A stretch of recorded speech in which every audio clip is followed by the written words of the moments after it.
મિત્રો, પ્રકૃતિના રહસ્યને સમજવું ખૂબ મુશ્કેલ છે અને ઘણીવાર આપણા મગજમાં એવા વિચાર આવે છે જેનો જવાબ કોઈને ખબર નથી.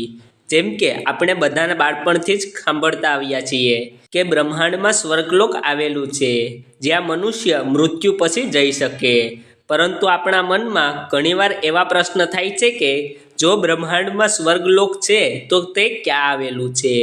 કારણ કે જ્યારે આપણે ટીવી શોમાં જોઈએ છીએ અથવા કોઈ ગ્રંથમાં વાંચીએ છીએ ત્યારે તેમાં સ્વર્ગલોકનો ઉલ્લેખ મળે છે જ્યાં મનુષ્ય મૃત્યુ બાદ જ જઈ શકે છે.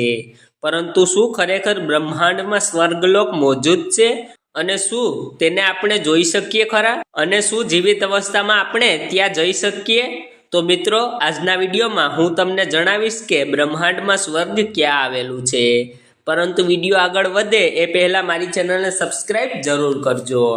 કહેવાય છે કે બ્રહ્માજીના જન્મની સાથે જ આ બ્રહ્માંડની ઉત્પત્તિ થઈ હતી. સાથે બ્રહ્માજીની આયુ પૂરી થાય છે ત્યારે આ બ્રહ્માંડ પણ ખતમ થઈ જાય છે. જ્યાં બ્રહ્માજી રહે છે તેને સત્યલોક કહેવામાં આવે છે. જોકે જ્યાં માતા લક્ષ્મી અને નારાયણ નિવાસ કરે છે તેને વૈકુંઠ લોક કહેવામાં આવે છે.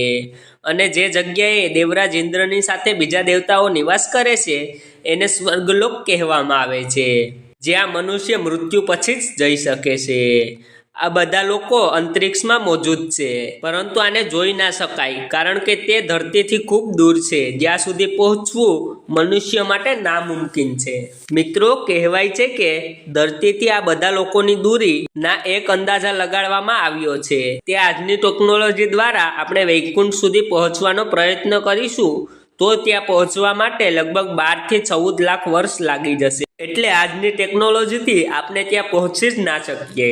મિત્રો, ભાગવત પુરાણ અનુસાર વૈકુંઠ લોક ધ્રુવ તારાની નજીક છે. ધ્રુવ તારાને પોલી સ્ટાર પણ કહેવામાં આવે છે. પૃથ્વી અને ધ્રુવ તારા વચ્ચે લગભગ 437 પ્રકાશ વર્ષ જેટલી દૂરી છે. સાથે ધ્રુવ તારાથી અરબો પ્રકાશ વર્ષના અંતરે સ્વર્ગલોક આવેલું છે, જ્યાં પહોંચવું આજના મનુષ્યના હાથમાં જ નથી. એટલા માટે જ કોઈ પણ મનુષ્ય જીવિત અવસ્થામાં સ્વર્ગલોક કે વૈકુંઠ લોક નથી પહોંચી શકતા. સાથે એ વાત પણ સત્ય છે કે સ્વર્ગ અને વૈકુંઠ લોક પણ આ બ્રહ્માંડમાં ક્યાંક મોજૂદ છે.